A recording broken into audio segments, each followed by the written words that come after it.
And I am joined live by Kelly Kildam, who is our, I don't know, what do we get? We got to give you a title, Kelly. General all around. I'm a Facebook manager. Yeah. I'm a personal mentor. I do some group coaching, a little bit of editing. I'm like the handyman. Well, more than that. Yeah, more than that. I think that doesn't quite give you enough credit. We ask you to do a lot of stuff for us. A happy handyman. Yeah, and you're also the co-host of our Q&A. Yeah. And so tonight we thought we'd do something a little different. As many of you know or will learn, Florida bar results came out today, Monday, April 15th. And we wanted to share some of the information about those results hot off the press. Obviously, there's a lot we don't know right now, but we do have some information and we wanted to talk about that. And we thought that it would be interesting to do that in this Facebook Live format. And for those who are not able to catch it on Facebook Live, it'll be recorded. You'll be able to pick it up on Facebook. And we will almost certainly put this in our podcast for this week so that you get that information one way or the other.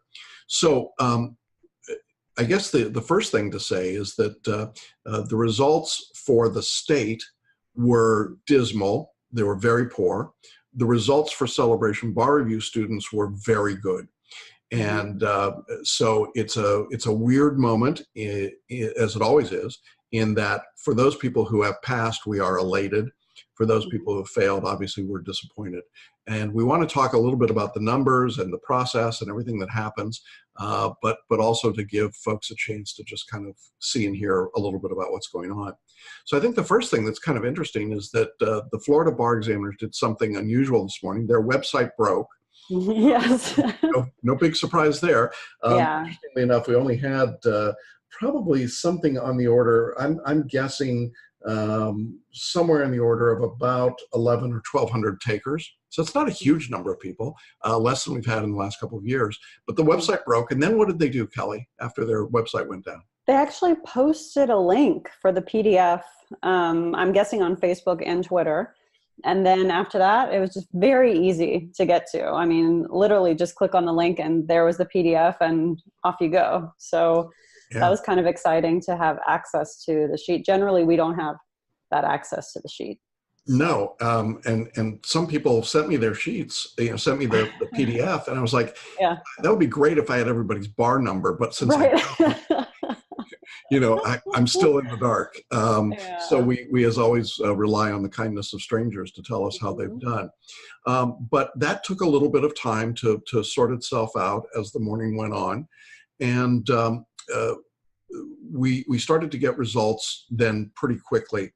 And I always view this kind of as the first few people I hear from, generally, it's like politics, the early returns kind of tell you what's going to happen. And the early returns were really, really good. And I was like, whoa, okay, so something interesting is happening here. So let me share first just the overall official stats, and then we'll talk a little bit about our circumstances. Now, Florida does something really weird. Well, they do a lot of things weird, but this is one of their weird things, in that in the official pass rate, they do not include repeat bar takers. And we actually are on a 18-month lag to get the official numbers. Now, I do have, with this release today, the 2017 results as well. So I'm going to talk about those. I know that's weird, but that's where we are.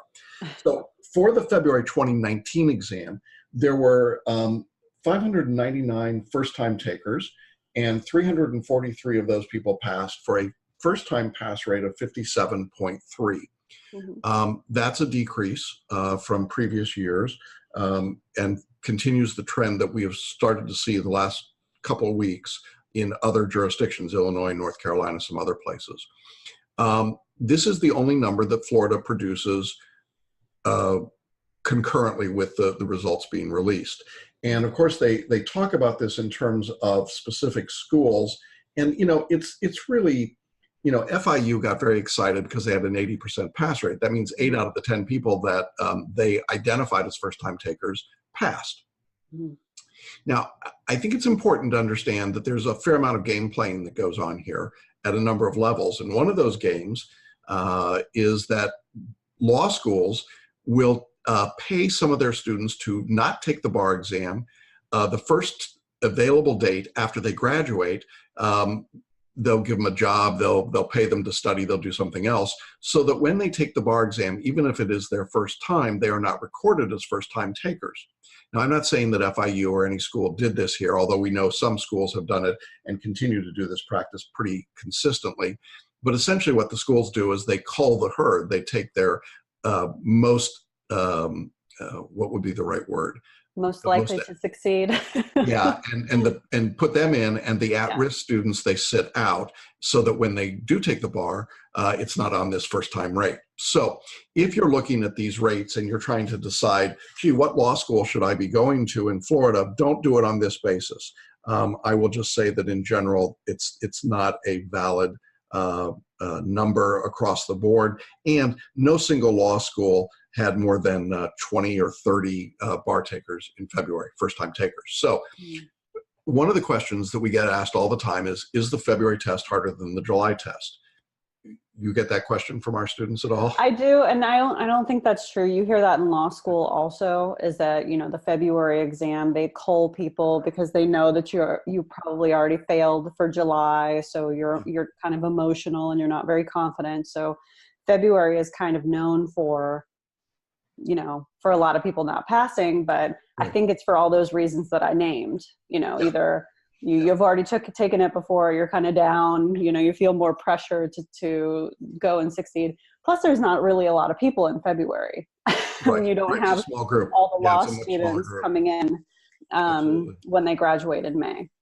Absolutely. So I think it's important to keep those numbers in mind. Now, here's, as I say, it's a rolling situation. Florida doesn't release their repeat bar taker rate with the exam, but now they are 18 months later, we now have the 2017, the whole year of 2017 results have now been released by the National Conference of Bar Examiners, and this now does include those statistics. So I can now tell you that I was right. The repeat bar pass rate in 2017 in Florida was 29%.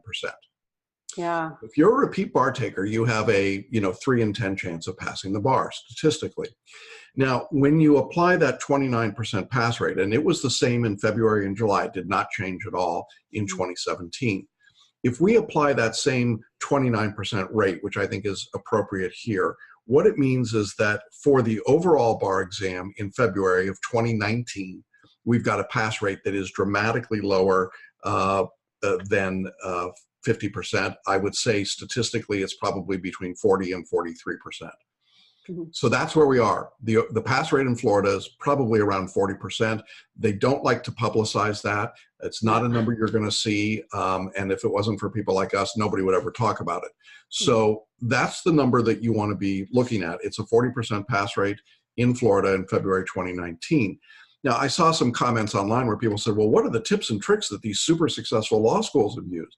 Well, I've just told you one of the tips and tricks. Don't have people that aren't likely to pass take the exam. The other thing to keep in mind is that when you're really only taking 10 people and you're saying, hey, can I get those 10 people through?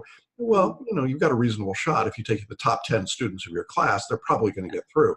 So for those of you that think that there's some magic that has been worked by, some of these schools, University of Florida, only had 13 students in the exam. I mean, it's a pretty big law school. So, you can figure that out for yourself, I think, as to what was going on there. So that's what we know from the state rates. The repeat bar taker rate is definitely lower. Now, as to our students, what we can tell you at this moment is that it appears that our pass rate, though we don't publish a pass rate, but it would appear right now that we've exceeded the state rates at every level, both the repeat and first-time takers. And I think it's useful to just sort of, we're not going to name names in this podcast, but we had some great results. You want to talk about some that sort of jumped out at you? Yeah, so there were some surprise ones that a lot of folks that had in group coaching maybe 2 cycles ago or last cycle that I didn't hear from after the last exam, they popped up today and they had great news. And I have people that I personally mentor, and that was so terrific to share in their success. And it just makes me excited for the next ones coming up. But Florida's close to my heart. I remember this process, and I remember this time of year, and it's just such a happy time. You know, I have good memories about it and bad memories about it. So it's nice to share in some of those good memories with our students. And there were a lot of them. I mean, within the first 10, 15 minutes, there was like 5 or 6 posts. I was like, oh my God, this is so exciting. It was exciting. So it was very cool. Very, very cool. Yeah, and congratulations on your mentees and Yeah. there. I also want to say that you and Megan Saya, our editor, senior editor, joined me last, I guess it was winter, wasn't it? Yeah, summer, winter in Florida. Yeah. For our live boot camp and essay writing workshop. Mm-hmm. And I am proud to say that all of our Florida boot campers passed. And we've got some interviews set up already today with some of those people, and I will be sharing some of that. And you did some interviews at boot camp with those folks, and so we're probably going to put out a little bit of those interviews now as well. So cool. But if you are a registered Celebration Bar Review student and you're wondering, does boot camp make a difference? The answer is yes. Yeah. Check out boot camp. And I've not talked to anyone who attended boot camp that thought, that wasn't really worth my time and energy. I feel like at the end of boot camp, everyone's pretty energized, and they kind of have that snap feeling for the photo reading, and it just sends people over the edge. I'm really excited to see the scores from our boot camp people, just to be able to tell people what the advantages are and what the increases were. So. Yeah, I definitely think that's the case. I think that brings up the other point. I got a lot of comments from people today in emails and posts who were photo readers who passed the bar. And we had students who had failed multiple times, who came through and passed this time. And they, unprompted by us, said, I want to thank you for photo reading and for paraliminals and for the writing style. I know that'll come up in the interviews. Of course, they'll also talk about group coaching because they love you, Kelly, but also Evelyn. And our other group coaches, yes. Yeah, and so congratulations to Evelyn and Amanda and their group coaching. I know they've got students in their groups that passed as well. Yeah. I think in general, what I saw was that our students really, really responded well. Photo reading and mind mapping, I don't know. I guess maybe we're getting better at teaching it. That's one thing. It's always worked and worked well, but it seems like we just hit a sweet spot. And we seem to be getting, I think mind mapping is making a big, big difference. Yeah. And so it's very exciting, both first-time takers, repeat takers. We had some people that were like, I don't think this photo reading works. Oh my gosh, look, I passed. Everybody who starts photo reading, that's exactly how I can name 3 interviews that you've done off the top of my head for folks that I remember talking to in the beginning. They're like, oh, this doesn't work for me. Yeah. I don't even know if I'm going to do it anymore. And then they at the end. Exactly. But I think the paraliminals are also very key, because like I was talking about before, we have a lot of folks who are retakers, and to kind of manage that stress and manage that fear, I think paraliminals really play into that, to be able to go into the exam calmly, instead of folks that aren't in our course who are just, going through the motions and trying to get this done. So I think that's another thing that we do. Yeah, so hard, That helps. Yeah, I think having these tools, paraliminals are a big one. If you're using paraliminals, tonight's a great night. If you didn't pass, click on a paraliminal. Personal genius, power thinking. Those are good ones to self-esteem. Those are all good ones to remind yourself that you're not a failure. You just didn't get a passing score on the exam. And we know that there are people that didn't pass. Obviously, in our course, there are some. But I've been hearing from people all across the country today who took the Florida bar with other companies, who shall not be named, Kaplan. No, I'm just be nice. Okay, I'll be nice to Kaplan and Barbary. But I've heard from a lot of people today who told me that they did everything they were asked to do in those courses and failed. And my advice to them has been, okay, recognize that that's not a failure on your part. You did what you were asked to do. It didn't work. Now the key is, are you going to keep doing the same thing that didn't work, or are you going to find some iteration of that's workable. Mm-hmm. And that's the same advice that I would give our students. If you're in our course and you didn't pass, you need to do something different within the course. And we offer a lot of different alternatives. There's upgrading to mentoring, as several people did with you and passed, Yeah. or with me and passed. I do have to say that occasionally people work yes. with. But you can add photo reading, you can come to boot camp, you can do paraliminals, you can do meditation. There's all kinds of ways that you can modify the way you're studying. You can mind map if you haven't done that before. Mm-hmm. All of those things give you a better chance of being successful. And I think that, and one of the reasons I wanted you to come on with me tonight was just to talk about how do you recover from getting the score that's not what you hoped for, and sort of putting yourself back into the race again. Can you talk a little bit about that? Yeah, I don't really think you fully recover until you get that pass, to be quite honest. But I think that there are a lot of things you can do to put it behind you and push forward. I mean, I kind of just use it as fuel, especially when I would get my scores back and realize that I was 1.2 points from the finish line. It's like, oh, okay, well, I'm there. I'm not a failure. Right? I'm really close, but I just need to do something that gets me those 2, 3, 5 points over. So that's what I would have people focus on. Take this week, relax, wait till your score sheets come, right? I know everyone's thinking right now that failed, like, oh, I failed. And that's all you're thinking because you don't have any numbers, right? So all you know is that you failed, okay? Wait till Thursday and we'll work with those numbers and we'll go from there. Yeah, and it's really important to see the numbers because that's going to tell us where the primary emphasis needs to be. We will focus on those. I'll do some videos for our students to give them some updates. If you are not in our course and you're watching this or listening to this later, we'd love to hear your scores and help you kind of figure out what you could do differently in our course than what you've done. I think it's really important to recognize that you don't want to give up here. I know that there is an incredible drumbeat of negativity about the bar exam. I just saw an article, was given an article, it's called The Big Fail. It was in the Daily Business Review today. Maybe you saw it as well, Kelly. And essentially what it says is the upshot of this is bar takers across the country are stupid, more stupid than they used to be. The LSAT scores, they're convinced, prove that.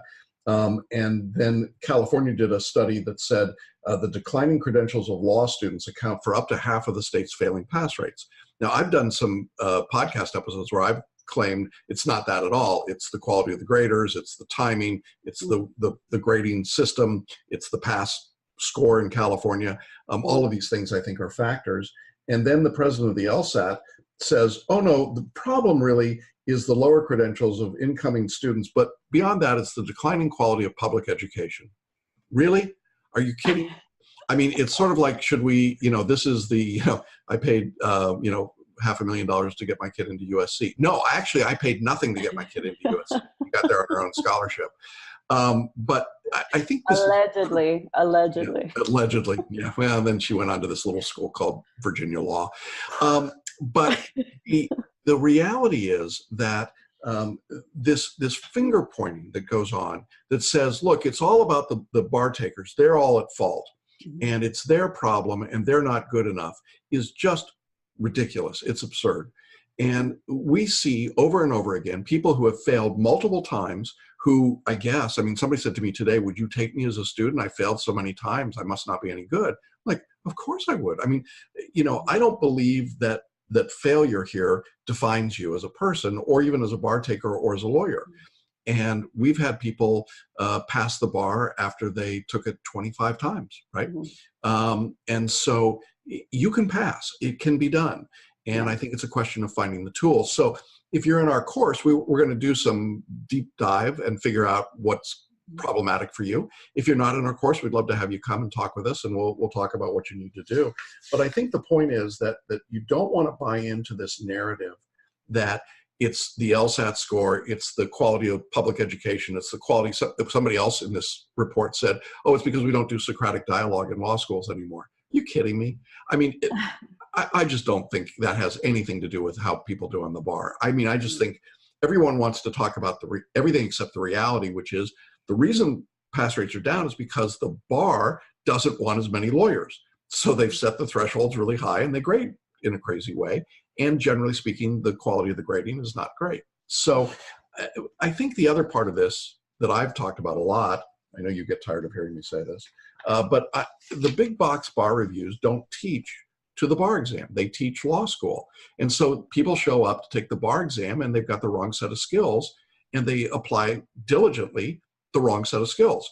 And then they don't get the results they want. So what we do is we point people to the skills of the bar, and what happens? They pass. And I know you've in group coaching, you get this a lot, right? You know, why am I not successful when I've been IRACing and issue spotting and all that stuff, right? Well, a lot of it is just they can't shake it right away. Yeah. You know, it's like writing in our style just doesn't feel natural to them. But I feel like after you do it so many times, it's just so much easier to kind of get your thoughts out and quickly. Yeah, So. I agree. And so I think there's a lot of different ways that you can approach this and attack it. So I think where we are tonight, day one of the Florida results, is that the results generally pretty dismal across the state. I think we're looking, as I say, at about a 40% pass rate. For repeat bar takers, probably 28 or 29%, maybe even lower. For first-time takers, only a 58% pass rate. For our students, much, much better in every category. Lots of big wins, lots of exciting stories. I know we've got some stories to tell because you and I know the stories, but they're not our stories. They're our students' stories. So we're hopeful that they will join us to come and talk about their stories. But we're excited about that. We're excited about the power of photo reading and paraliminals and mind mapping. We're excited about what people were able to accomplish. We're really excited about our boot camp results. And so if you were successful, congratulations. I mean, we're so proud of everybody that passed. If you did not pass, we still love you. Maybe even more than we did yesterday. And we want to see you succeed, and we believe you can succeed. So, reach out to us. Let us know what you need. Let us know your scores, as you said, Kelly, Wednesday or Thursday. Those will be out. Yeah. And if you are watching or listening to this and you're not a Celebration Bar Review student, we want you to know that there's hope, that there's a different way of doing things that can change your results. And, we're glad to talk with you about that and show you what we can do and explain the system. Anything else that you want to say to folks? Because I know you've been through this. I know you're kind of on the front lines with group coaching. You talked to some of our Florida students on Sunday night before the results came out, right? Yeah, I did. That was kind of exciting. Just told them to watch Game of Thrones and not worry about the results. But I was really the only Game of Thrones fan, so that didn't really help anybody. Didn't help because they were studying, so they had no idea when you started talking about. Let me explain your lineage. Yeah. Okay. Yeah. No, but honestly, I think that I would just tell folks, keep your head up, especially in Florida. There's so many ways you can attack this test. It's one of the only states where you can do bifurcated. You can take one part or the other or both. So those are strategies that we'll talk to you about moving forward. Just keep your head up, keep going, take a break. Honestly, these next couple days, don't open your books again. Don't do anything. See what your scores are. And then Jackson will send you a video about, start here. This was your weakest subject, and then go from there. So take the next couple days off, be with your family, because you're going to get started again, or plan to take it not next session, but the session after. Yeah. It's really up to you. Right. And one other strategy that we've used with a fair amount of success is if you're a Florida bar taker, you may want to, and you didn't pass, you may want to consider sitting for the UBE. We've had some students do that with great success. And we'll talk about that if that's an option for you. But, for some people, it just makes sense to step out of Florida for a while, try a different jurisdiction, use a lower passing score, a different form of the exam, and get that passing, become a member of the bar. And then if you want to come back to Florida, you can even use your passing 136. If you've got a 136, you can use the multi-state. Yeah. So there are some options there, and we'll discuss those with our students if we've got people in that situation. So there are ways to get at all this. You don't, as bad as it feels tonight, for those that didn't pass, and it feels really, really bad. There's no getting around that. Yeah. And I know when we were talking about how well everybody did, you start to feel like, oh my God, I'm the only one. You're not But the only one. you're Yeah. not the only one. And statistically, more people failed this exam than passed by a wide number. So you're in good company, I guess. But we can get you to the other side of the line, and I think that's really what we want to leave you with, is the sense of hope that can happen, and that we're dedicated to that. Yeah. We have results. The next big state probably will be New York near the end of the month, then Texas. We've got a lot of UBE states that come in. They typically don't have big numbers of bar takers. And so we'll probably do this again for New York results. Yeah. Get your accent ready. Everybody loves your accent. Oh, I'm so excited to be in New York, but now I get to come to Florida and practice because it's the very best. So there you go. We had a few New Yorkers who passed the Florida bar this week. So that's very good. Hopefully we can get them to do some interviews with us in front of their accents. Anyway, thank you very much for all you did, Kelly. Thanks to our team. Our operations manager, June, is terrific, the fairy godmother. Our editors, Megan Saya and her team, did a terrific job getting everybody prepared. Definitely want to thank Evelyn and Amanda, who group coached with you and did great. So we're excited for all of that. So to everybody who did pass, you're probably out drinking tonight.